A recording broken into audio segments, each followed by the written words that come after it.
Hey everyone, this video is for making some foliage and a simple low poly tree. So the method I use for creating foliage is very similar to what I would use for creating this tree here. This is a sort of in-between method. If you want to do a simple low poly tree, like maybe a sapling or a young tree you might find in a forest, um, this would be a good method for that. Also, you can use the same method for creating smaller things like plants or bushes. So I thought it'd be a good thing that covers multiple topics. Um, just sort of um, I guess something to think about is I would probably not use this method if I was making a large full tree. So if I was doing a big, bushy, full tree, I would use a different method for that, and I could probably cover that in another video. But again, this is for smaller trees, small, simple trees, and it uses Blender only. So you don't need a lot of it. You don't need like an external application like SpeedTree or something like that. Um, so let's get started. The first thing I'm going to do is create the branch structure, which I use a add-on for that called Sapling Tree Gen. And you can get that in Blender by going to Preferences, Add-ons, and just turning it on in here.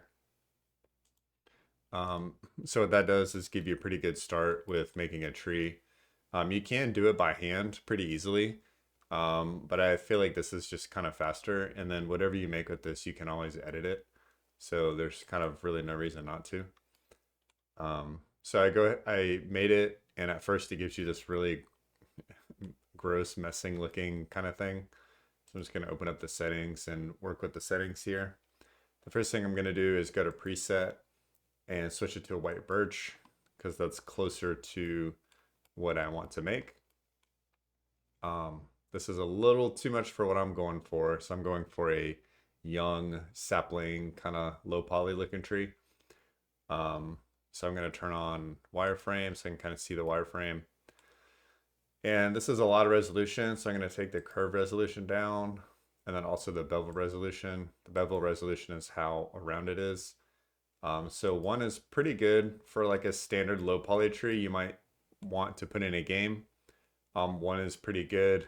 It gives you some roundness without too many polys, which I think is pretty good. Excuse me. Obviously you can go up if you really want to, but one is usually kind of the target I go for. And then from here, let's go to branch splitting. And so the levels you want to keep at 2. If you bring it below 2, you lose all the little small branches that you're going to want. So keep that at 2. Base splits I want at 0 because I don't want it to split. And then for branches here, I'm going to take these way down to like 15, 10, and 5. So again, a much simpler tree is what I'm going for, and a relatively small tree as well. So curve resolution is the number of, I guess, edge loops. So I'm going to take these down, and it will change the shape of your tree because it uses those to calculate where to put stuff. So I just bring those down a little bit. And I actually like this. I think this looks pretty good. And then once you're kind of done with it, if you select it, and then you have your tree here. So what it does is it kind of shoves the curves into each other, as you can see. So this curve is kind of shoved in here. They're not welded or anything, which I think looks fine. But it does sort of limit what you can do with it if you want to make something look really unique or kind of make your own unique tree. Again, if I was doing something where I wanted to make a really unique, interesting tree, I might make the trunk by hand.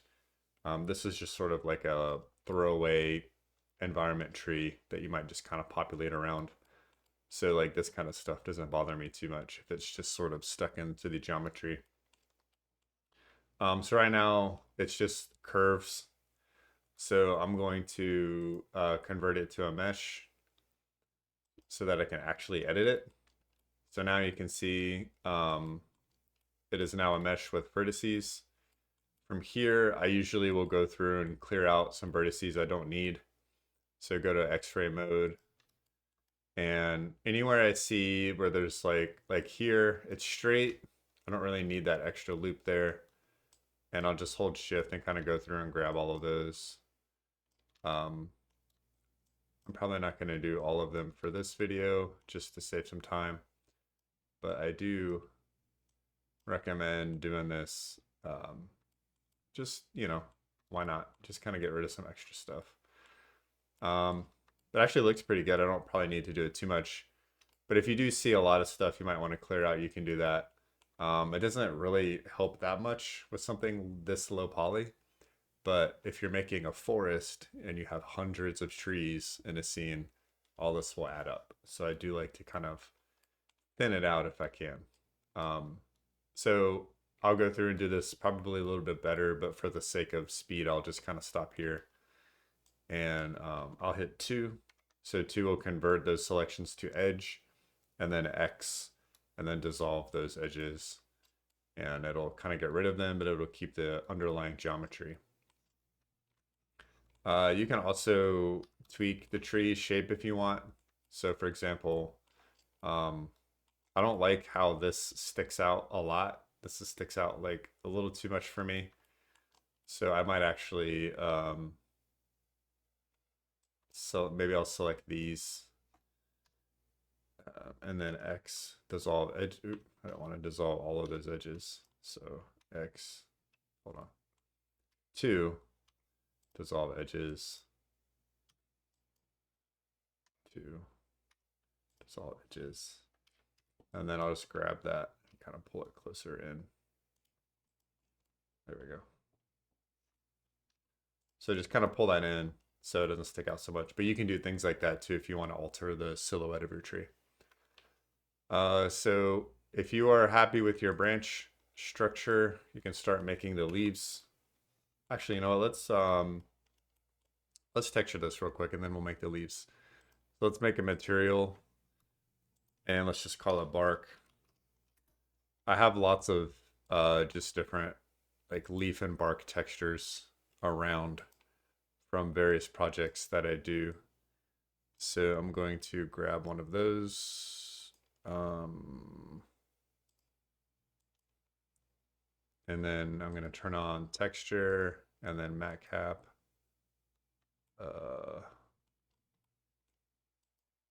Let's see. Why is the bark not showing up? Oh, texture. There we go. Okay. Yeah, so let's UV map this real quick. So go to UV map, editing. Actually, I already have. I'm just gonna do it this way because I'm lazy. Because I already have like the texture showing up here. So I'll just make my own UV mapping. All right, so first let's UV map the big stuff. So I'm gonna grab these 2 big chunks, the 2 bigger ones, just by tapping L. And I've done this before, so I know that by default it UV maps it sideways.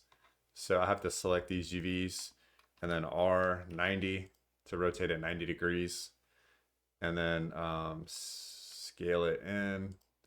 So my texture is longer than it is wide, obviously, or taller than it is wide, obviously. It also repeats, so this is a repeatable texture, so that I can stretch it across the bark and have a relatively good resolution. So now I'm going to scale on the Y. I'm just going to kind of eyeball it until it looks decent. And I think that looks okay. So I'll keep it there. And for the rest, I'm just going to select these again, Control I, to invert the selection for all the smaller ones. And then just do the same thing, rotate. You could do everything at once if you really want to. Like I could have just done this to the entire tree. But since the branches, these are so much smaller, I think they do kind of need their own sort of scale. So I'll look at these and then I will scale it on the Y till it looks okay. And I think that looks fine. And there we go. Go back to, actually, just gonna pop this over. There we go. So there's my tree. It's got bark on it. And then let's make the leaves. So this is how I do the leaves, or most foliage actually. Um, I know like when I see a lot of trees, usually there's just like one kind of leaf texture and it kind of lacks variation. So let me show you what I do, which I think works pretty well. I'm just gonna pull up in my leaf texture, which is called maple leaves. There you go. So I make these kind of like, um, I guess atlases of leaves, and sometimes I'll do it like this, where it's a quadrant.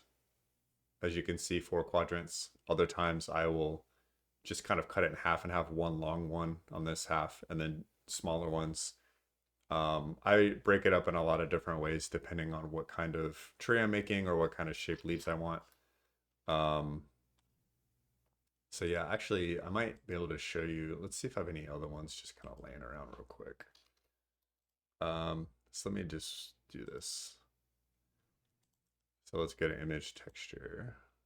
Open up a new one. What else do I got here?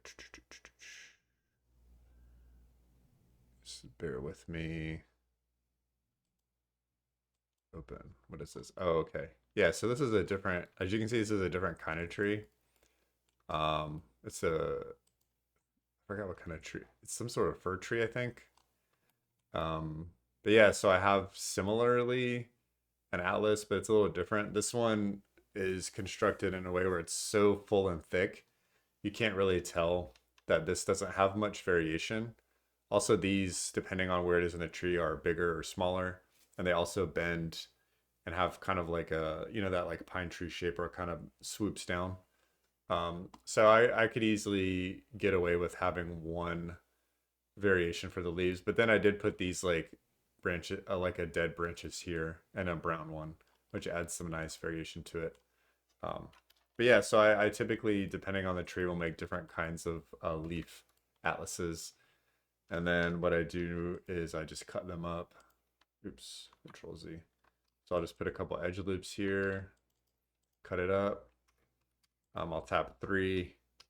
So I'm doing P. So P will break them off into their own object. I'll just kind of separate them. So now I have all these different leaf cards. And then from here, I'll just go through each one. And for example, grab the knife tool. If I'm doing a low poly tree, I like to do this because you can get away with a couple extra edges in there. And it adds a lot. It adds a lot to it. So just that little bit of curve makes the trees look a lot nicer. And you don't have these like super like straight, like they look kind of like chunks of cardboard sticking out.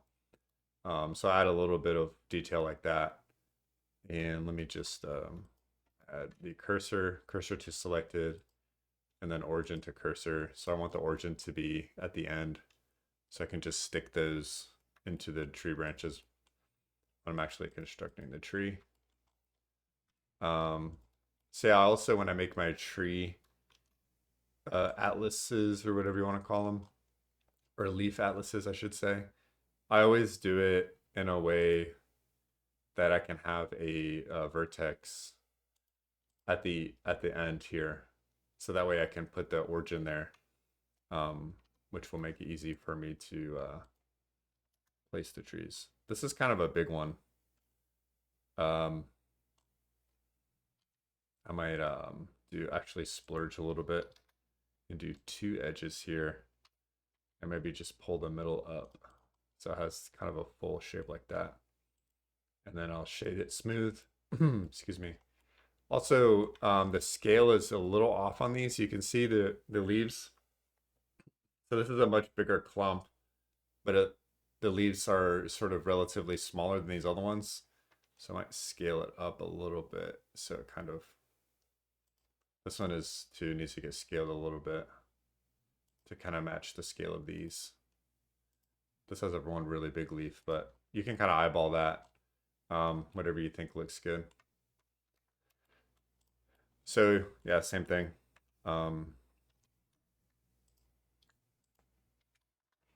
And I try to make them different shapes as well.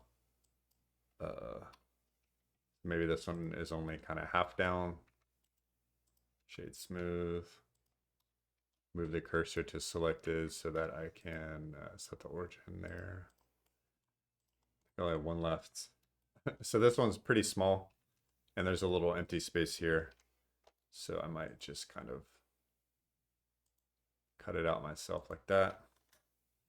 Kind of tighten it up, delete that. Put a cut in the middle. Put the C, Shift S. Oops.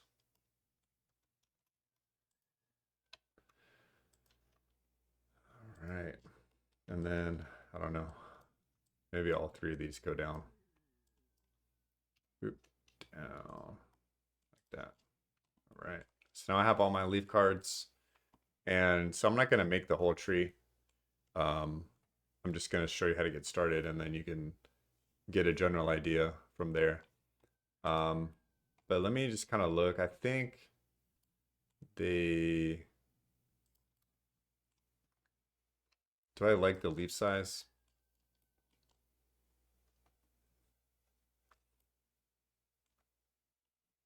Let me just kind of, hang on, let me just kind of look at this. Yeah, I think it looks right. Okay. Yeah, so from here, just kind of grab them and start pulling them into the tree. This part can be a little tedious, but it's actually not too bad if you have a simple tree here.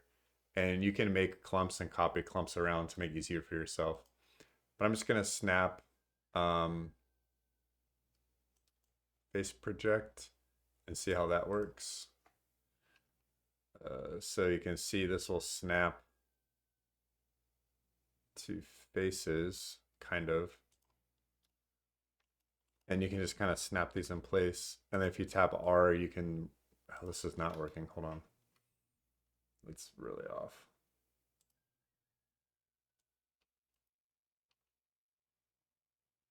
Hang on a second. Let me play with the snapping. Center. Yeah, the center seems to work a little better. And then you can kind of rotate it. So this can get a little tedious here. And there are ways to kind of populate it yourself. So you could, I've used in the past like hair, the Blender's hair particle system to generate like points to stick these to and kind of populate your tree that way, which you can definitely do. This way actually isn't too bad once you get going. If you're making a small kind of like sapling, a lot of times they don't have a ton of leaves on them anyway. They're sort of thinned out. They're not really full, especially if they're in the forest. Oh God, there we go. Just couldn't get it to stick. Yeah. Rotate that, change the view, just kind of rotate it. But this lets you really control how you want it to look. So I'll kind of get all of these generally in place. Let's see.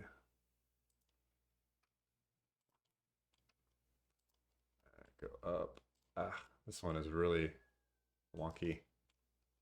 So I'm just using R to kind of rotate from the angle of my camera. So now you have leaves kind of like that. And then from here, you could just select one of them and then Shift D and then move it to another spot.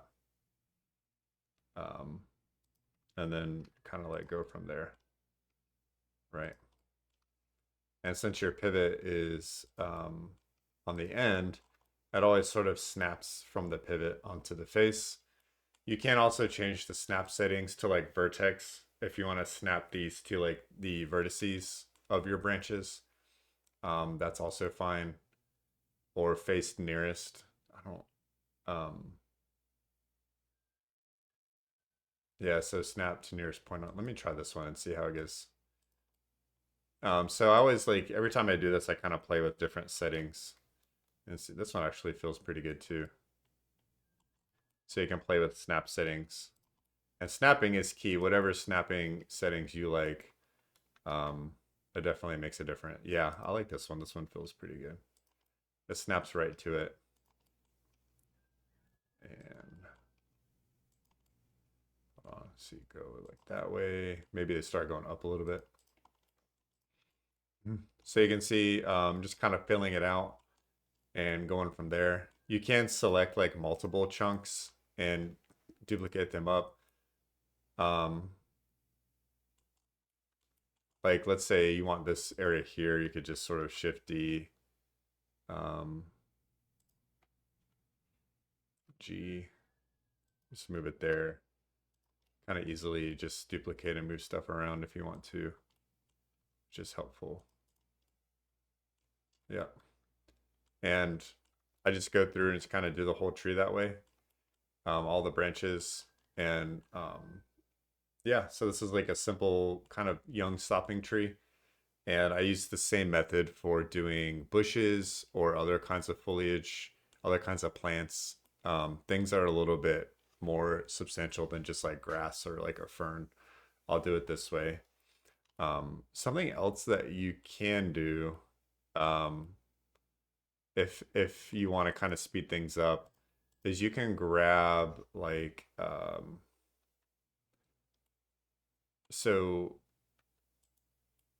if I let's say I want to grab like this whole branch structure, um so I could do Shift D and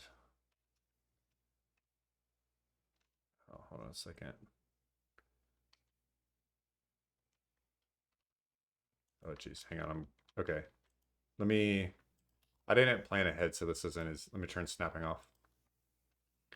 All right, so all right, let's do this. Let's go to let me select this here and then P to separate it. So now it's separate. Okay. Oh, actually, okay. And then let's grab these here and then grab that branch and then Control J to join. So now I have this whole chunk, right?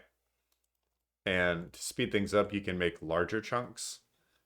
And so I could take this whole chunk and kind of replace some stuff up here, but look at the pivot's like way off. So you might want to like move the pivot.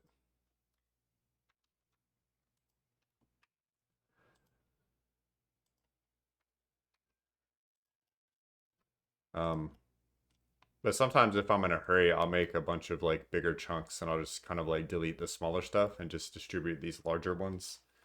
Um, either way is valid. But yeah, so from there, you'll have a tree. It'll have two materials on it. It'll have the bark. I don't know why that has that. Shouldn't have that. Wait, what is the leaves? Oh, I didn't name the leaves. That's why. Okay, so that is right. So your tree will have two materials. It'll have bark and leaves. And from there, you can export it. And if you do it this way, so sometimes when you make trees, you have to play with the normals, the face normals, so you get nice, like full shading. If you do a tree like this, where your leaves have the smooth shading on them already, and you kind of hand place them and do it in a nice, like organized way, the shading kind of takes care of itself, and you don't have to do another like shading pass. So if you've ever seen trees that look very stiff and like they're covered in like these like 2D cards, that's what that's from. But this method for making kind of like younger sapling trees works pretty well, and you don't really have to do that. So once you get the tree full out, it should be good to go. Pivot points already in the base. A lot of times for trees, I do like to bring the base. Hang on a second. I do like to bring the base below the pivot. That way it kind of sinks in, and if you have like terrain, the terrain won't expose underneath the trunk. And that's it. So hopefully this was helpful.